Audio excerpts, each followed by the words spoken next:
and the margins. I guess I didn't. Okay, let's do that first, or soon, or now.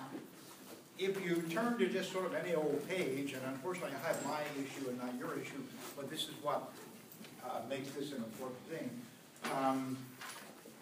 Here, Bernie. No, I'm not going to steal it from you. I'm just going to, well, I might steal it from you. It's pretty clean here. I could probably get some money for this. Actually, not very much.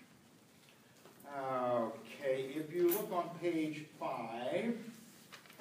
okay, just an arbitrary thing, I want to make sure that we're on a certain page. You can see not just a text there, but in the margin, on the right-hand side of the margin, you see the small letter D, and then E, and then the number 5, and B, C, and if you keep turning the page, you see that there's a sequence that follows all the way through, and it starts with about 2B or something like that at the very beginning of Euthyphro. But the important thing is that those are the numbers I'm going to use when I refer to where we are in the text.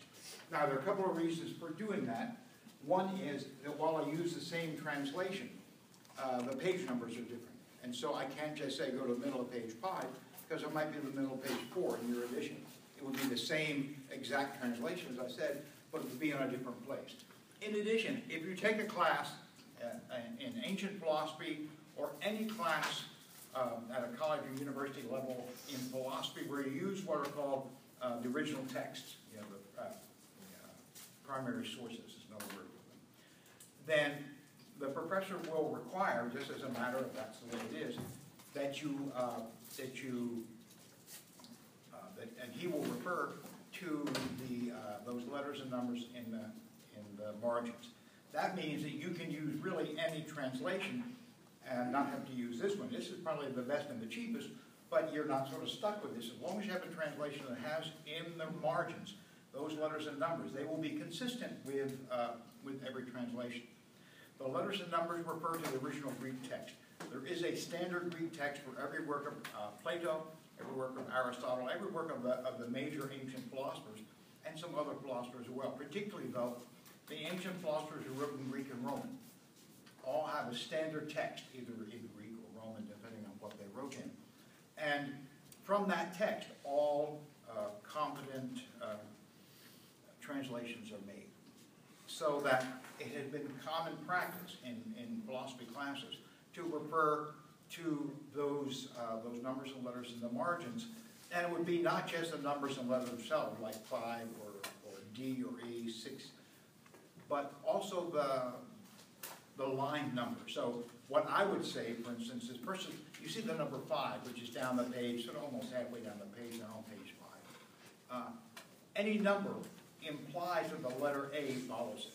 So when I would say 5, I would really sort of probably say 5 or 5A. 5A2 would be the second line down. 5A3 would be the third line down, stuff like that. So that's how I'll refer to stuff. Because, for instance, tonight, I expect us to get to 10A1. 10A1 is an important sort of a breakpoint within Euthyphro. So I'm figuring we'll probably get to 10A1. Now, 10A1 in my text, on my book, is on page 12. It's probably not on page 12 in your text. So it doesn't matter. It'll be 10A1 for both of us, and that'll work out well.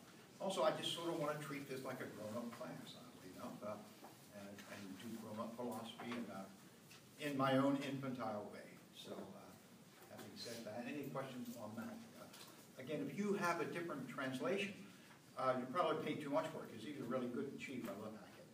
But if you do, you can use it as long as it has those letters and numbers in the margins. If you don't have the letters and numbers in the margins, you are going to be sort of lost as to where we are. I don't know if Kindle and Nook, if you are sort of downloading and using those versions, whether they have the letters and numbers in the margins or not.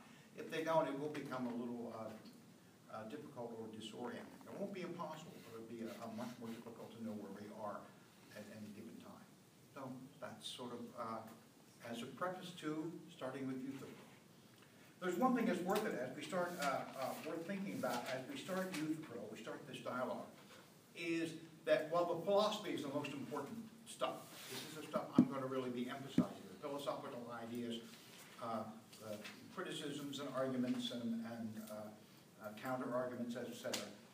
One way to get to an understanding of that, I think, is through at least initial initially, following this story. There's a little story, actually two little stories, and these little stories intersect, and then at the intersection, eventually the philosophy comes out. But the story are, of course, the story of Socrates and what's he doing there, Euthyphro and what's he doing there, and how they come to meet. As I said last time, it's probable that this conversation never actually occurred, but it was probably a replica of, or similar to many conversations that Socrates had with people, and Euthyphro may have been a reasonably well-known young man at the time who was known for his religious beliefs and his belief that he was very intelligent in religious matters. And so maybe that's what Plato did, sort of tacked on a reasonably well-known name from that time, which would be the time close to the trial of Socrates, and just sort of made up a dialogue of that sort. Most of these dialogues were written well after the death of Socrates. In fact, after the death of Socrates, which was a great shock to many of his friends, particularly Plato, Plato sort of went in voluntary exile. He just disappeared and spent about 10, 15 years just wandering around, in part wandering around, talking to important people. Pythagoras was an important, not just a mathematician, but also an important philosopher. The ideas of Pythagoras were pretty, at least he did some philosophy as well as math. And so he studied with him, and there were any number of things that he did. So it wasn't until he came back, probably around 380, 385, that Plato started writing dialogues. Now, he had written stuff down before. It's pretty clear that he had taken notes and jotted stuff down. But as far as making an enterprise of saying, I'm going to write as much philosophy as I want to write, and part of what I want to do is to pay tribute to my old teacher Socrates, who was unjustly convicted and executed for no crime at all that he had ever committed, and then kept writing and writing and writing. So by the time he wrote this dialogue, which would have been around the 380, probably the 380 time, he was probably guessing that maybe there was a guy, or maybe he remembered a guy named Euthyphro, maybe just made the name up, who knows. So that's said, we can follow the two stories. They're meeting on the courthouse steps. They seem to know each other a little bit, and not each other well. When we read Crito, which is the last thing by Plato we're going to read, you see that Crito and Socrates are just old friends, and they speak in a much more informal and intimate way. Euthyphro and Socrates seem to know each other, but they seem not to be that well acquainted. And so they're well acquainted enough for Euthyphro to immediately be surprised that Socrates is anywhere around the courthouse. Socrates tried to keep a low profile. He just tried to stay out of trouble. And to have him there, Euthyphro said, well, I'm sure you didn't sue anybody. You must have been sued by somebody or charged with something. And that shows at least he knows something about Socrates, because it's true. Socrates never filed suit against anybody, never brought charges against anybody, but here was a time when he was charged with something, and Euthyphro knew enough about Socrates, either by his reputation or by the kind of person he was, to know he's not a litigious person. He's a person who tries to work it out, individually with somebody. If somebody has an issue with you, solve it. Take care of it face to face. Work it out. So he was surprised to find Socrates there, and he says, well, you're not suing anybody. Who are you suing, or who's being sued from you, and or who's suing you? And Socrates amazingly says, I don't know the guy. This is a pretty interesting thing. Here's Socrates being charged with pretty serious crimes by somebody he's never met, and probably he's never met him. Maybe he's seen him, but let's say they had never become acquainted, so he had to give this sort of a description to Euthyphro. Says, well, I don't know, he's got a big nose and long hair, and not much of a beard, and skinny as hell, and who knows about this guy. And so it's a rather odd thing, first of all, that Socrates is being forced to come to court and will eventually mount a defense against charges that he will soon talk about from somebody he's never met. So it's rather odd. So there's an interesting speech that Socrates gives there that at about 2C1. He begins when Euthyphro asks, what do you mean charged with, Sox? And he says, well, pretty important stuff. And he says, not an ignoble charge. It sort of means not a charge that's trivial. That, it's not one that you sort of hold your nose when you go to court. This is an important business. And so he says, what charge? Not the ignoble one, I think, for it's no small thing for a young man to have knowledge of such an important subject. He says he knows how our young men are corrupted, and who corrupts them. He's likely to be very wise. When he sees my ignorance corrupting his contemporaries, he proceeds to accuse me to the city as to their mother. Now, the whole idea of accusing me to the city as to their mother is an interesting idea. The thought that the city is something like a surrogate mother to each of the children, each of the young men, each of the young people. This idea, this concept, will come up again in Crito. It'll be much more important than it is here. Here it's just an aside, sort of being thrown away and not really used again. When we get to the third thing we read, Crito, it'll be very important. It'll be a cornerstone of something that Socrates is going to talk about. But for right now, he is also protesting his ignorance. And he's saying, well, this person sees my ignorance, being that I don't know anything, and that's one thing Socrates keeps protesting. He doesn't know much of anything, and he's hoping through the Socratic method, at least his claim is, he's hoping that through the Socratic method other people will help illuminate him. So Socrates is there and says, you know, he sees that I'm ignorant, and he's sort of just making a point that you probably don't want ignorant people advising your children, right? You probably don't want ignorant people taking care of the young. You don't want your kids to go to school where the teachers are dumb as a rock. And I'm not saying that's happened to any of you. And I'm hoping it's not happening in this class either. But you probably don't want that to happen. And so Socrates, and this is maybe the most important point about this little speech he's giving. And I'm spending time on it because I want us to think about that. One of the things you find is that Socrates is immediately able to view this whole situation objectively. When Euthyphro talks about his situation, his trial, it's personal. I mean, for him, it's all personal. And Euthyphro can't get out of taking everything personally. Socrates immediately can distance himself and not take things personally. I think that's one of the great abilities that a competent philosopher has. That you don't take things personally. You can step back, view them objectively, and then you can make some kind of an analysis of it without your own personal feelings being a part of the analysis. So immediately, Socrates is stepping back and saying, well, you know, someone saw somebody ignorant, me, teaching the kids and say, hey, we don't want this around. Let's get this guy out of here. I think he's the only one of our public men to start out the right way, for it is right to care first that the young should be as good as possible, just as a good farmer is likely to take care of the young plants first, and the others later. So to Meletus, first gets rid of us who corrupt the young shoots, as he says, and then afterward he'll obviously take care of the older ones, become a source of great blessing for the city, as it seems likely to happen to one who started out this way. So here he is, he's praising the guy, threatening to have him killed. But he's not praising him because he's threatening to have Socrates killed. He's saying, you know, we got to take care of the young people. We need to have a city where people care about what happens to the young. And here's a guy who is going out of his way, Meletus, to make certain the young are taken care of, that they're not being overlooked. And so he is praising this prosecution as a wonderful thing for Athens, which is sort of an odd thing you would think when, of course, he's the one who is being charged with these things. So it's a very, very an interesting thing. But you'll see again and again when they start talking, even about their own cases. Socrates always wants to get to the general and objective points. And Euthyphro is mired in particularity and mired in his own personal issues.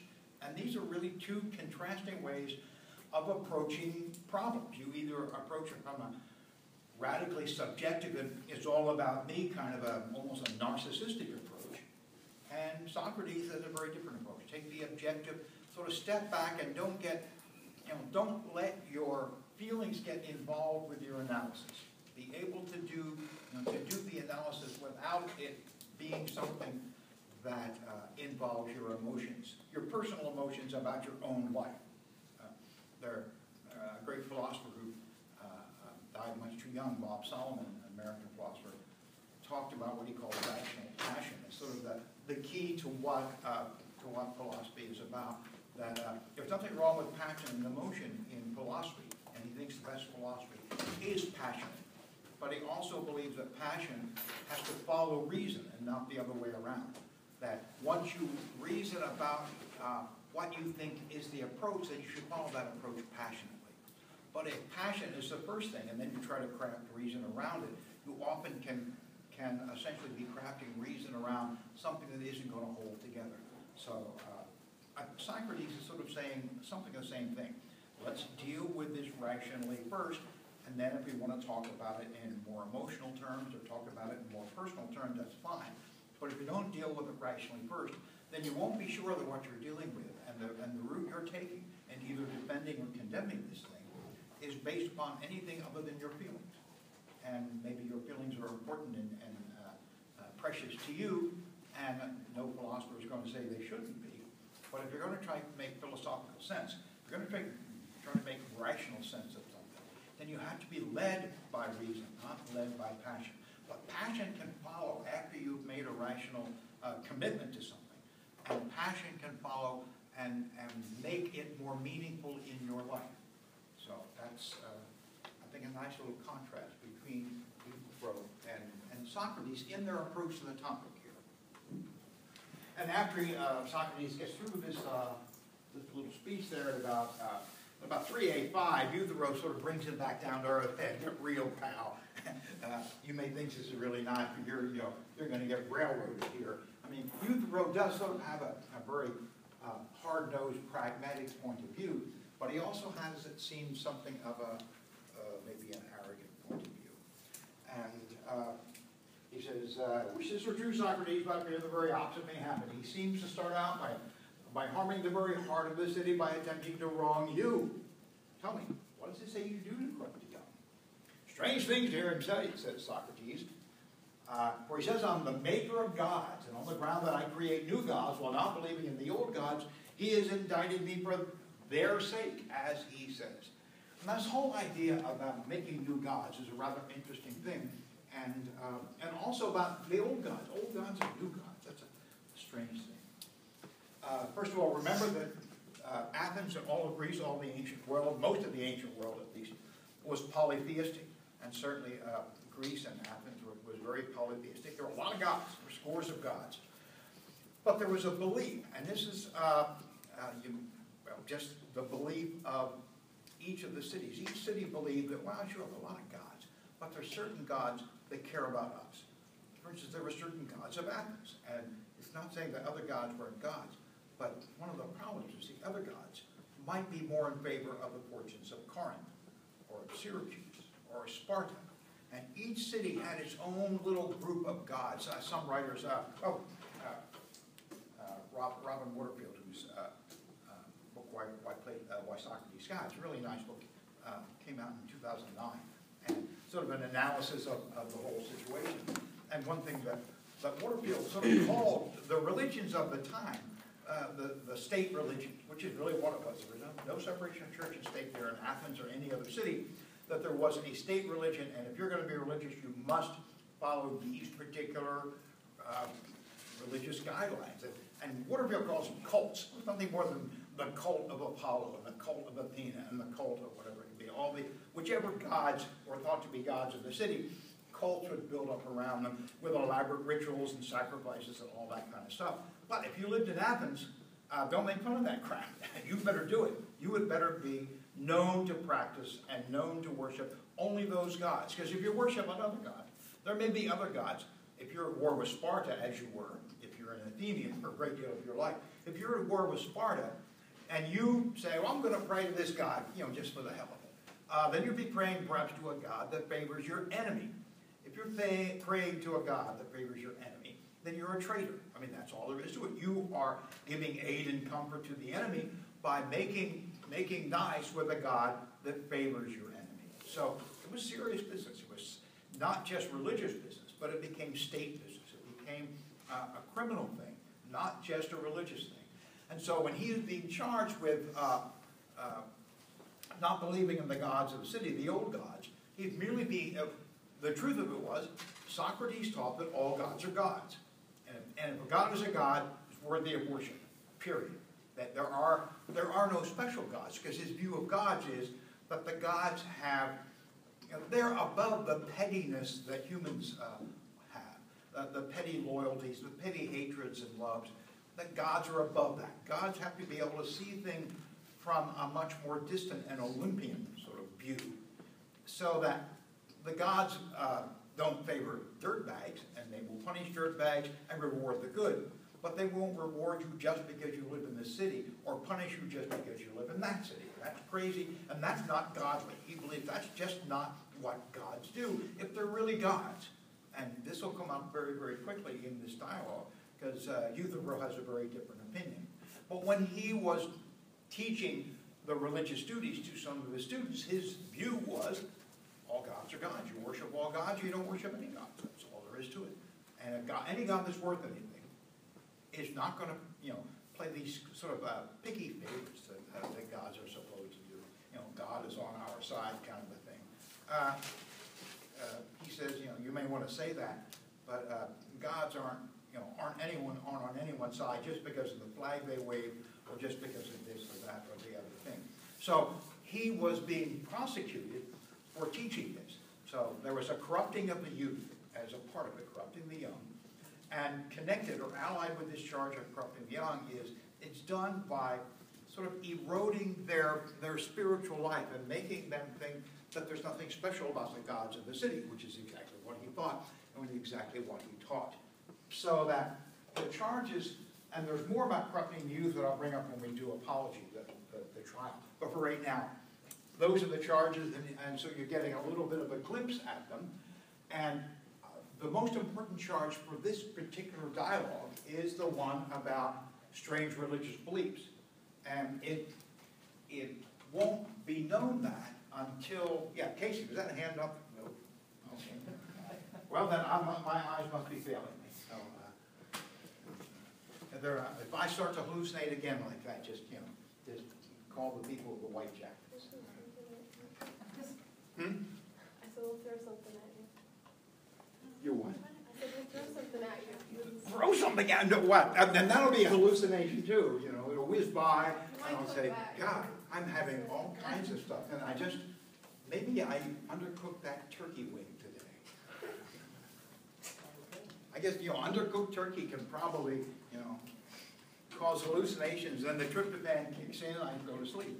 So, good stuff. On we go then. We're at about 3B1 or so, when he was, when you hear what the charges are, and they have a little bit of a conversation, but at about 3E6 or 7, Socrates asks, okay, tell me about your case, Euthyphro. We talked about fine enough, and that's probably good enough. So Euthyphro talks about his case, because they're both again at the courthouse. And he says, well, I'm suing somebody, or prosecuting somebody. And he says, everybody says I'm crazy to prosecute. And so Socrates says, well, tell me all about it. And turns out that it's his father. And at about 4A, 5 or 6, Socrates, when Euthyphro says, I'm prosecuting my father, Socrates just about drops his drawers, except he wasn't wearing any. But he just said, your father, oh my Lord. And the reason Socrates overreacts that way, if you think it's overreacting, is in the Athens, and in fact the ancient world of the time, your father was sort of a little demigod of the household. And you not only don't prosecute your father, I mean, you might as well take him out and feed him to the dogs for that matter, but you don't talk back to him, you don't disobey him, you let him do anything he wants to do to you without complaint. I mean, this was the way the family was in those days. And the belief was that the family had been set up, the nuclear family had been set up by the gods as a way of nurturing and raising the young. So if the gods set up this whole idea of the nuclear family, then they essentially ordain each member, especially the authority members, mother and father, to take care of business. So that if you do anything against your father, you're doing it against the gods. And the gods have a stake in you not doing stuff against them. So this is not merely just talking back to the old man. By doing that, and by then prosecuting, which is much worse, you're essentially prosecuting the gods. You're prosecuting a proxy for the gods, if nothing else. You're prosecuting someone who has, in this little, again, this little unit, godlike power, was thought to have at least godlike authority. Maybe not power, but certainly authority. And so, when he says, I'm prosecuting my own father, Socrates said, God, you are a crazy man. And I didn't say that, but he's probably thinking it. So, he says, certainly. What is the charge? What's the case about? Murder, Socrates. Good heavens. This is right before B. Socrates, good heavens. Certainly, Euthyphro, most men could not know how they could do this and be right. It's not the part of anyone to do this, but someone who is far advanced in wisdom. And Euthyphro answers, yes, by Zeus, Socrates, that's so. Now, there are two things here that are pretty interesting. That last thing, by Euthyphro, gives you a little hint of him sort of saying, yeah, I'm pretty hot stuff here, I know what the hell I'm doing. But the speech before that by Socrates, I think is a way of Socrates more or less warning Euthyphro, you aren't in over your head, are you, pal? Because it's got to take someone who knows what they're doing. Because you've got to tread lightly where the gods are concerned. You've got to make certain you know the gods are going to let you have this. Make certain you know the gods are going to exonerate you for this prosecution. Because if you don't, you're going to be in trouble everywhere. And so it almost seems like he is saying, young man, you know what you're doing here? He's not going to say, I'm going to stop you right now for your own good. He's saying, think this over, Euthyphro. Make certain you know what the stakes are, and more importantly, what your capabilities are. And that's why he says this. You're going to be someone far advanced in wisdom. Euthyphro clearly is a young man in his 20s. Whether someone in his 20s can be far advanced in wisdom in this particular area is sort of what he is asking Euthyphro to ask himself. You sure you know what you're doing? Euthyphro says, I'm the man. So, we shall see. So, Euthyphro describes in a rather long speech there, describes the trial, or at least describes the circumstances that he is bringing his father up on charges concerning it. And as we get near the end of that little speech at about 4E1, actually just a little, at about 4E1. For they say, it's impious for a son to prosecute his father for murder. But their ideas of the divine attitude of piety and impiety are wrong, Socrates. Now, the they is sort of most people. Most people, it's the common opinion that you don't prosecute your father. It's impious to do so. Now, impious is sort of the general term for doing things contrary to the will of God. And doing things that certainly make unnecessary religious waves. Now, Socrates is being charged of impiety too, a different kind of impiety. The impiety of not concentrating only on the gods of the city, but sort of having gods everywhere, so to speak. And it seems clear with his next speech here, Socrates has an idea. He says, whereas by Zeus, by the way, by Zeus, he's not really talking literally about the king of the gods, Zeus or anything like that. By Zeus, which both of them have used before and will use again, is nothing more than a little cursing. Just sort of an informal curse, like, my God. Yeah, my God. I've been thinking of something like, you ignorant pieces. No, I wouldn't be. Well, anyways, some sort of, by Zeus. Let's just let it be by Zeus and let's move on with whatever the oath may be. But that's just sort of an informal way in which they would talk. And so by Zeus, Euthyphro, you think your knowledge of the divine, of piety and impiety, is so accurate that when these things happen, as you say, you have no fear of having acted impiously in bringing your father to trial. It's as if Socrates is saying, you really know your stuff? Because Socrates in the back of his mind saying, I need some help here. I'm going to trial in a week for something about impiety. And suddenly, by Zeus, as the gods would have it, here's Euthyphro standing right in front of me. who claims to know so much about piety and what the gods want and what the gods will permit, he is willing to, really put his life on the line by prosecuting his own father for murder. And so it seems as if the wheels are turning with Socrates saying, maybe if this guy knows what he's talking about, this might work out pretty well. In addition, of course, in finding out whether this guy knows what he's talking about, he's going to help Euthyphro himself maybe clarify his own ideas, maybe find out where he is maybe being inaccurate or dogmatic in his beliefs. But for right now, there it is. And you're sure you know this. And then Euthyphro just, this wonderful reply Euthyphro has there at about 5. I should be of no use, Socrates, and Euthyphro would not be superior to the majority of men if I did not have accurate knowledge of all such things. Well, you've got Euthyphro in a nutshell right there. You got 2 speeches there. And he just seems to be something of a headstrong, self-righteous, I don't know, something. So, and by Zeus, I'll think of that word eventually one of these days.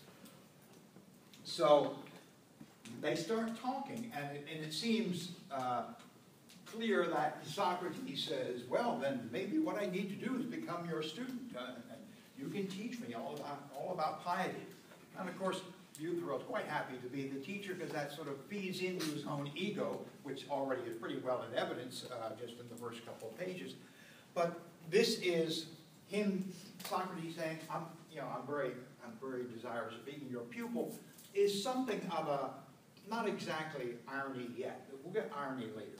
But it's sort of at least it's a mechanism he's probably using to say, here I am, the smartest man in the world, but I want to sit at your feet and learn what you have to offer, etc. So they're talking about this and that, and finally, Socrates, who is, if nothing else, he is sort of, I don't want to call him relentless, but once he decided, okay, here's the project, then, once we set the definition, once we, set off on that search for definition, then he is pretty single-minded about it. And he does that at about 5C6 or 5C5. He says, in the middle of that speech, he says, so tell me now, by Zeus, what you just now maintained you clearly knew. What kind of thing do you say that godliness and ungodliness are, both as regards murder and other things? Or is the pious not the same, and alike in every action? And the impious, the opposite of all that is pious and like itself, everything that is to be impious presents us with one form or appearance, insofar as it is impious. Well, certainly, Socrates. Well, let's stop here and talk about the word form, because I think you have a footnote in your edition, I know mine does, talking a little about the Platonic theory of the forms, which is really not too relevant to what Socrates is talking about. We can think more of the form that he is talking about here, not as a visual thing. We think of a form often as some sort of a visual depiction of something, what the shape of something is. That's not what he means by this, because piety doesn't have a shape. Piety does, to think of the form in this sense, that he is saying, are there consistent conditions that every act of piety or every example of piety has, so that every time we see them together, we know that's an act of piety, and nothing that we think of as an act of piety is absent one of these conditions. Sort of like what we'll call eventually necessary and sufficient conditions. I'll talk about them when we talk about logic coming up fairly soon next week. So that we'll find out what he's talking about. But for right now, what he is talking about is that, are you in agreement that everything that's pious essentially can be described in the same general way, with the same general sets of characteristics? And everything that's impious, can it be described in the same way, with all of the same, with each example has the same general characteristics? And we're saying godliness and ungodliness are something like synonyms. Piety, godliness, reverence, those kinds of things we can think of as synonyms in sort of a general way for the purpose of the inquiry that they're engaging in right now. But Socrates has already sort of narrowed it down and says, okay, this is what we're going to do. You agree that this is true? And Euthyphro says, yeah, that's true. They all do have this one form. Form meaning that we can probably describe each example as having the same general characteristics. So off they go. search of piety. Tell me then, what is the pious and the impious, do you say? Euthyphro says, I say that the pious, this is, you can see where it is. I say that the pious is do what I'm doing how? Prosecute the wrongdoer. Be it about murder, or temple robbery, or anything else. And whether the wrongdoer is your father or your mother, it doesn't matter who it is. And one thing that'd be worth doing mentally, and you can do it physically in your text if you want to, is to make a note of when a definition is offered. Because what this will be a long series of changing definitions. And even though it's a short dialogue, only 19 pages, you're going to have a fair number of attempts at definition. And one way to sort of see the skeleton, see the outline, the form, in one sense, of this dialogue itself, is to note where the definitions are. And what will happen is you have this is a first attempt at a definition. Even, really 4 attempts like this one have to be noted as an attempt at definition. And then there'll be a conversation, typically about the strengths and weaknesses, the adequacy or inadequacy of that definition. And then near the end, an attempt to say, well, here's maybe what you need to change in order to make the definition a lot better. And then you'll have a next attempt at a definition. And so you'll have this sort of a series of attempts at definitions, and between them, you'll have discussion of the weaknesses, drawbacks, strengths, etc., of the previous definition with an occasional sidebar. Yeah. I would say that the definition was said or brought forward in the beginning of the whole thing, where it's italicized on the first page. The definition of piety. On the first page. Yes. It's above the number 2. If you go up. In the. It says, and in that sense, the word is practically equivalent to righteousness. Do you see that part? I'm assuming it's in the introduction. Before we. Right. That is sort of done by the translator as sort of give you a quick summary of the dialogue. So rather than look at the quick summary, I want us to ignore the quick summary and work hard on the long version. So, they offer, the translator here offers sort of a quick and dirty attempt to show maybe this is what they would have been getting at. But philosophically, it's not as important to see what they're getting at, but how they got there, and also what they had to discard in order to get there. What you have to discard philosophically is almost as important as what you have to keep, because once you offer the reasons why you're discarding that, you've offered, I think, valuable insight into what you need to have in order to bring a good definition forward. So we'll find a reason to discard this first definition. Socrates will find a reason to discard this first definition. And in that, we'll at least have a little kernel of information about, well, this sort of, and actually, once Socrates gives a complete criticism of this first definition, he'll essentially say, here's a whole class of statements that we're just going to put out of the room because they won't suffice as definitions of piety. So at least you get to find out, okay, all of these kinds of things, put them away. They're not what we're looking for. And then we go on to see what we are looking for. And it's going to take a lot of hard work to get to a definition. If we get to a definition that is satisfactory. The interesting thing is, in these dialogues, almost in all the dialogues of Plato, there are either of 2 possible outcomes. They finally come to a resolution. They find out this is what they want. The dialogue Republic is like that, and so they come up with sort of a solution to the problem of how to create a just state. And sometimes, however, the solution is no solution. That they sort of just decide this is futile. Let's go home, and they go their opposite directions that never really solve anything as far as getting an answer. They just find out why some of the answers they tried were wrong, and that sort of helps narrow the field down, but they never got to a complete answer itself. So we'll find out what this particular one happens to be. But again, it's sort of the voyage is as much fun as the destination, at least for philosophers, it's the voyage. I can see how godliness is very much like righteousness, if not the same thing. Yeah, righteousness would be another, a close synonym, really. Yeah, absolutely. Because it is something like an attitude, a mental attitude toward the divine, to what you consider divine, and then acting in ways that reflect that attitude as well. So I think that to be pious is not to be a hypocrite. You've got to be able not only to have the right attitude, but to act in ways that reflect the fact that you have the right attitude. Maybe I'm sort of injecting more of my definition than Socrates' definition, but that's really what it is. So there's the first definition: prosecute the wrongdoer. But it seems like Euthyphro is all wound up and he wants to talk more about stuff. And a little before 6a, he says, these people, I guess he's talking about, most people of religious authority, or most people, just most citizens, when they think about religion, have these rather interesting ideas. These people themselves believe that Zeus is the best and most just of the gods.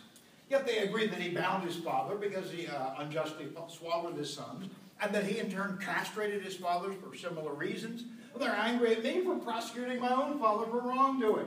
They contradict themselves in what they say about the gods and about me.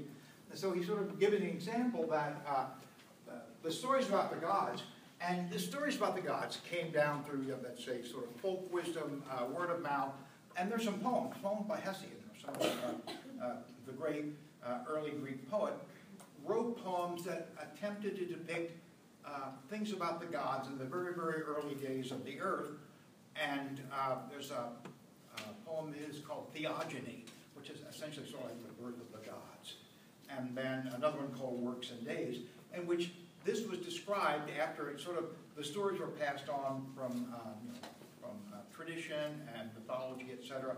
And so he sort of made them poems that ended up having a certain amount of staying power with the Athenian religion. So the poems and these kinds of things that came out of the tradition in Athens and other parts of Greece ended up being sort of de facto the scriptures of their religion. And so when we talk about Zeus castrating his father, this is meant to be the gospel, so to speak. The gospel, meant to be a true depiction of the way things are. And so when Euthyphro says, they say that these are the things that Zeus did, and they say he's very, very just, and yet when I'm not even castrating my father, I'm just sort of bringing him to trial, they say that I'm full of it. And so he's saying that there's a discrepancy between what they're going to permit the gods to do and what they're going to permit a good person like me to do. Well, the next thing that happens is Socrates is sort of nervous.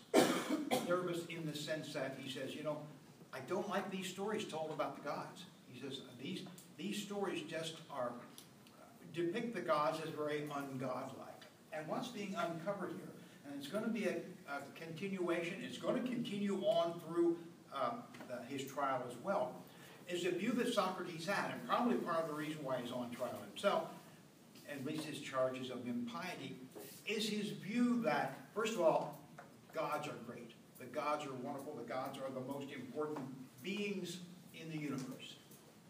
But religion is the problem. The gods are wonderful. The gods we should worship, we should acknowledge, we should pray to, we should fear. But religion gets the gods all wrong.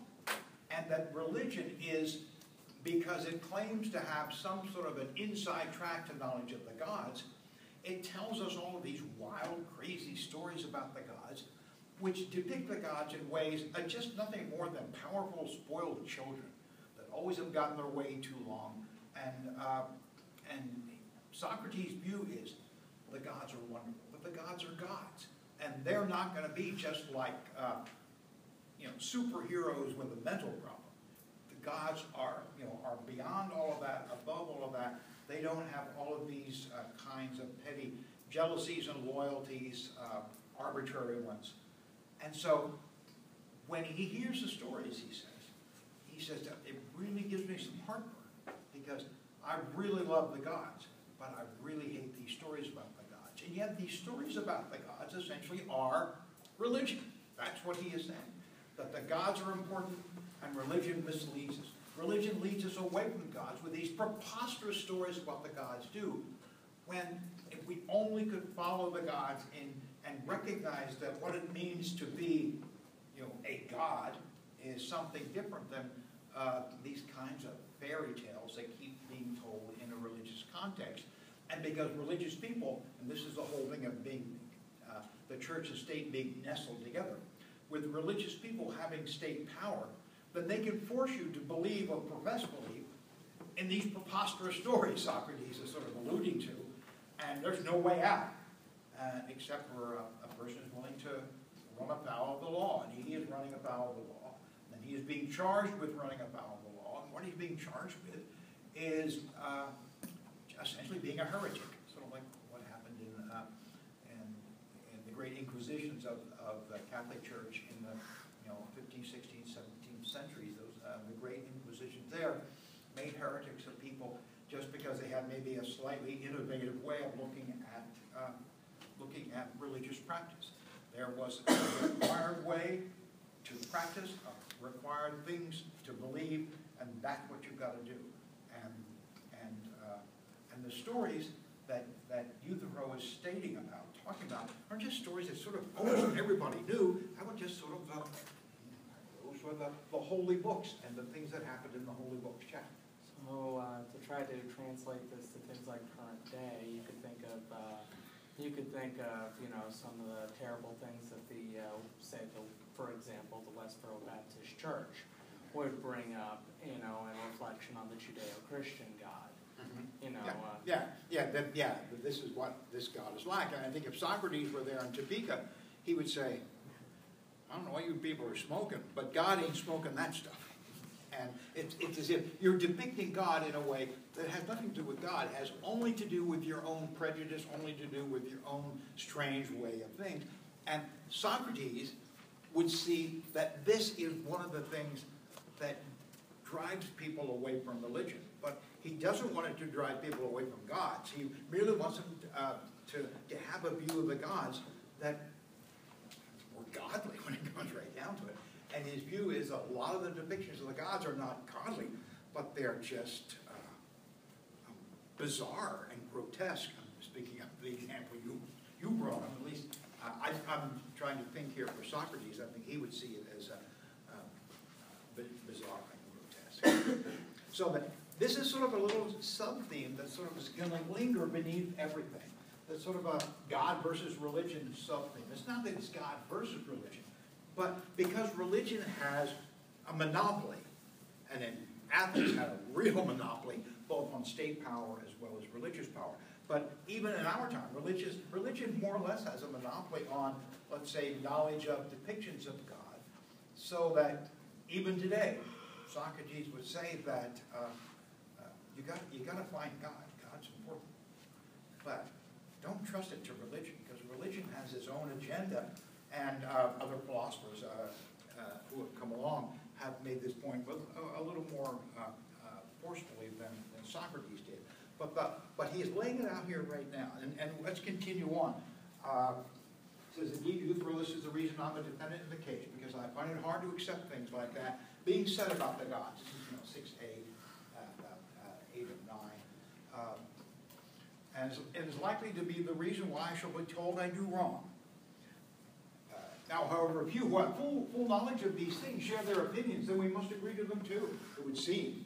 So he's saying, if you're the authority and you say this is the way it happened, I guess I have to accept that. But he clearly is not accepting it in a rational sense, because his view of the gods always is a view that rationality is a key to understanding of the gods. It's not the only key, but it's a key. And his view is that if nothing else, the gods have to, because of their great creative power, the way they have created all that exists, they must be, in some sense, the pinnacle of rationality. But to depict them as irrational, spoiled children, as was being depicted in his day, thought was just, it's a travesty. It's very much a demeaning to the gods. And his view was, at least the religion that he was being forced to accept, was pretty demeaning to the gods. So he's saying, okay, I'll accept it because you're the authority, but I don't like it, and I don't agree really that it does depict the god. And for what do we say? We who agree ourselves that we have no knowledge of him. So he's saying, again, he has no knowledge, so he can't say that anything more than the way gods are depicted does not pass some sort of a rational test of what gods must be like if they're to be gods, rather than just powerful, spoiled brats. And so what Euthyphro is saying, oh, I don't know a lot more than you. I mean, Euthyphro's on the inside track. He has private knowledge, stuff that even the National Enquirer won't print. I know about the gods. It's that good. So he's trying to more or less show off that kind of thing. And Socrates said, you believe they fight each other? You believe they're enemies with each other? You believe all these battles that have occurred? You believe in all the, coming down and wenching and stealing and fighting on the earth? You believe all that stuff? These are stories that get told. And Euthyphro said, oh, you ain't even there half of it, pal. It's make your toes curl. So Socrates has made his point. The gods are great, but religion seems to demean the gods. But he has to move on because, frankly, it's about piety, and piety in Athens is defined by the religious authorities, and so he's got to find out if we can at least understand what piety is. If he can get to that point, maybe he'll have a better chance in his trial. And so at about D, there at about 6D, Socrates says, fine, for now, try to tell me more clearly what I was asking this now for my friend. You did not teach me adequately. When I asked you what the pious was, but you told me that what you were doing now, prosecuting your father, is pious.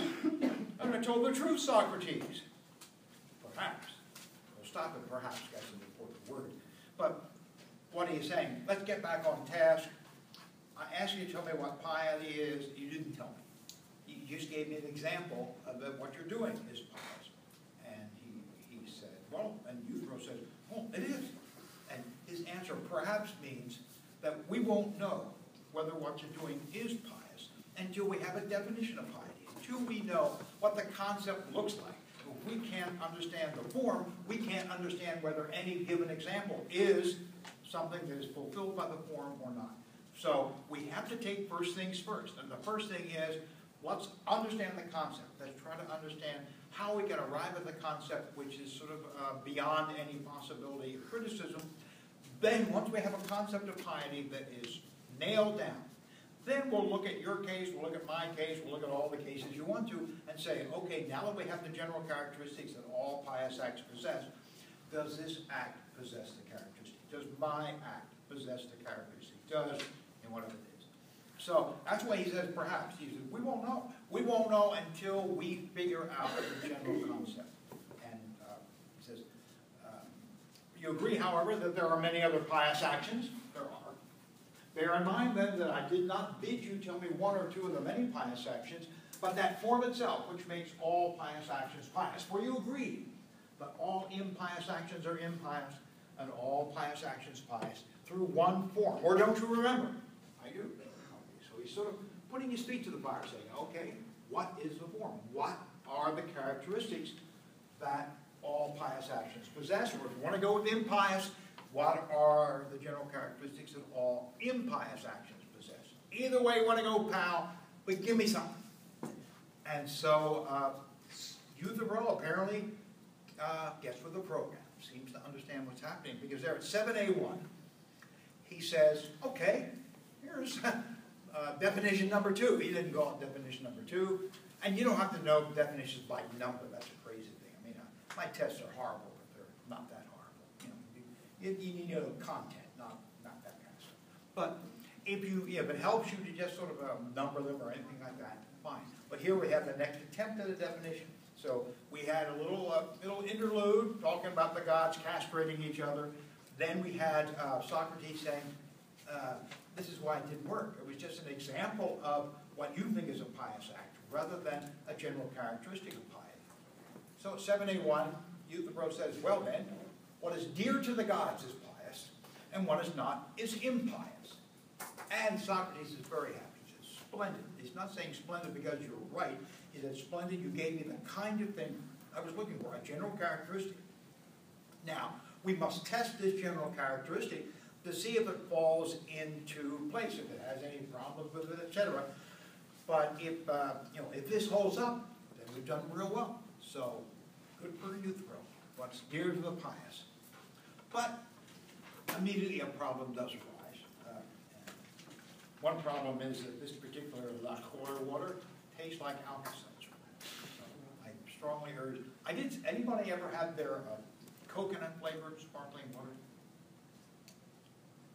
I haven't either. If they have it at Dirty Dimes, So, I'm tempted, but I can't imagine what sparkling coconut with no sweetener tastes like. And I'm not sure I want to spend even Dirty Dimes low price to find out. So, anyway, let me have some Alka-Seltzer instead.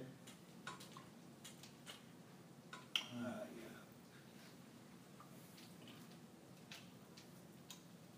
Reminds me of those days when I used to get hangovers. I don't get hangovers now.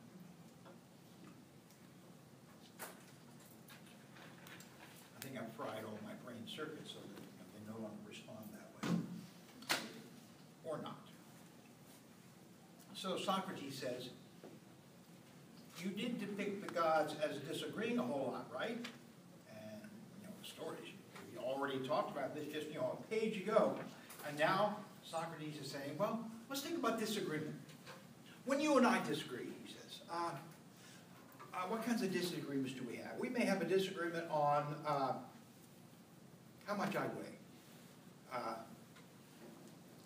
That's probably a pretty poor example. Okay, let's say, I'm going to say, look, I'm in pretty good shape. I weigh about 170, and you look at me and say, well, you fat tub of lard, you don't weigh any 170, you weigh 210 if you weigh an ounce. I said, wait a minute, I'm pretty buff here, pal, and I got your grade in the palm of my hand, in case you wondered. So if we disagree on how much I weigh, is this going to be eternal disagreement? As Socrates says, no. Just bring in a scale, and you'll find that both of us are wrong. I was being maybe over-optimistic at how much I lost, but you were being pretty punitive about calling me a fat ass. So, we're in the middle. Well, we can solve that difficulty. That's a difference that we can have.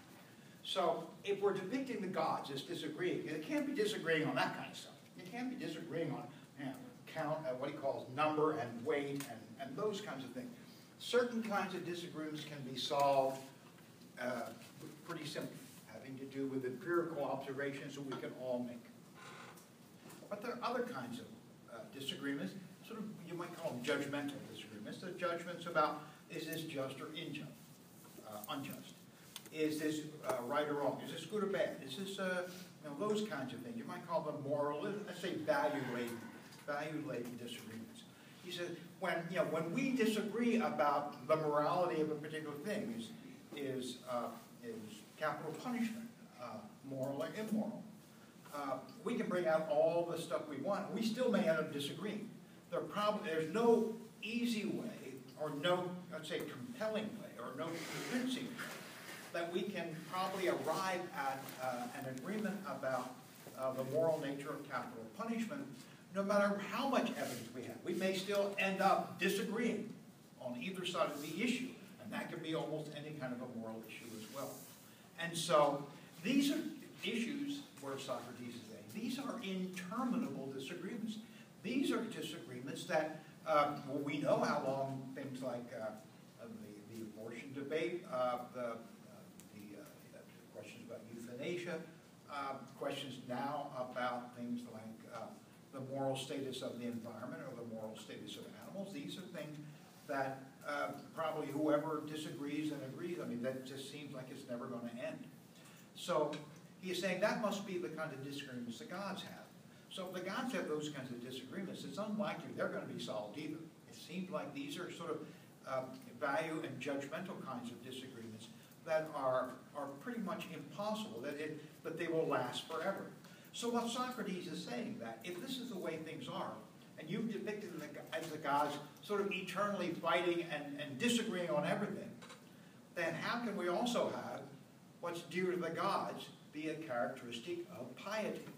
Because they disagree on these important things. what's dear to the gods can't be weighed and measured. You know, that kind of a thing is some sort of a judgment that this God makes or that God makes. But we've already agreed in the stories that Euthyphro has been promoting that the gods disagree on a whole lot of stuff. And so, how can we use this, you know, this definition? You came up with a nice definition, it seemed, but what has undermined your definition is your own insistence about the nature of the gods, always disagreeing. If something is dear to the gods, it has to be dear to all the gods.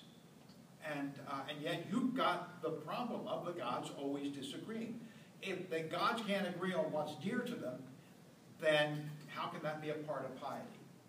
And so Euthyphro does sort of get with a program, as I said before. This is maybe the last time he gets with a program, so I'm going to treasure it. But it takes him a while. There's a point at 9, Socrates is getting a little frustrated. At about 9a1, he is trying to get Euthyphro to think in sort of a general philosophical way about these characteristics and how difficult it's going to be to come up with let's say, a unified definition of piety if we have a fragmented set of gods. If piety has to do with our duties to the gods, and the gods are fragmented, then it seems like defining piety in some sort of a unified way is a hopeless task. Because if the gods are utterly and completely and totally, eternally fragmented, then the ideas of piety are going to be utterly, eternally fragmented as well. He can't seem to get Euthyphro to buy into this whole point of view. And so he is talking about, he returns at 9a1, he returns to Euthyphro's own case, thinking that, well, you know, Euthyphro, put it in terms you understand, your own case, the case that you're trying to bring against your father, and let's see if that will help you, help us get to a conclusion about what we're going to do about this attempted definition, which seems now to be dead on arrival. And so he says, there just a little before B in that speech that he has given me, come, try to show me a clear sign that all the gods definitely believe this action will be right. If you can give me adequate proof of this, I shall never cease to extol your wisdom.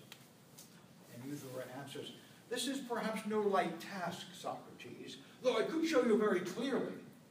This is sort of an odd sort of thing. This would be easy to do, but I don't think I'm going to do it. Sort of a thing.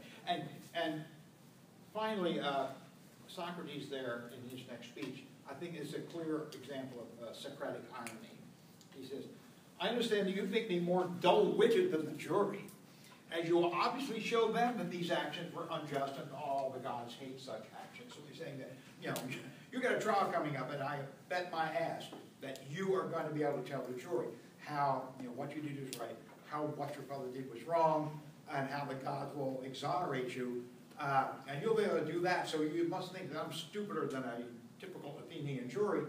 Typical Athenian jury was not well educated, so he was again being sort of sarcastic and ironic, saying, you know, putting himself down. You obviously think I'm sort of, low in horsepower, mentally speaking, because you can't bring yourself to tell me what you tell this jury of whoever it's going to be coming up in about a week or so.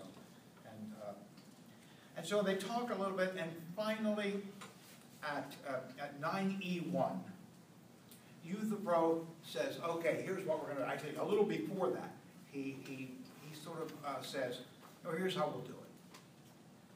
There probably are some things that all the gods hate. So we'll put them aside. They aren't pious. There may be some things that all the gods love. That would be pious. That would be sort of the rich core of piety. And there are a lot of things in which they disagree. So if we can find things that all the gods love, that will be a starting point for understanding piety. Because if we're going to accept that the gods love what is done in a pious manner, then if there's something that all the gods love, then we'll make that piety. That allows us to accept the disagreement between the gods as a part of the nature of the divine in Athenian society. and recognizes that there may be this small but durable core of things that they all like or things that they all hate, and that will be the core of piety and impiety. And so that's sort of what he says there at about E1, at 9E1. I would certainly say that the pious is what all the gods love, and the opposite, what all the gods hate, is the impious. Yes? Well, is this, you propose attempt at another definition for?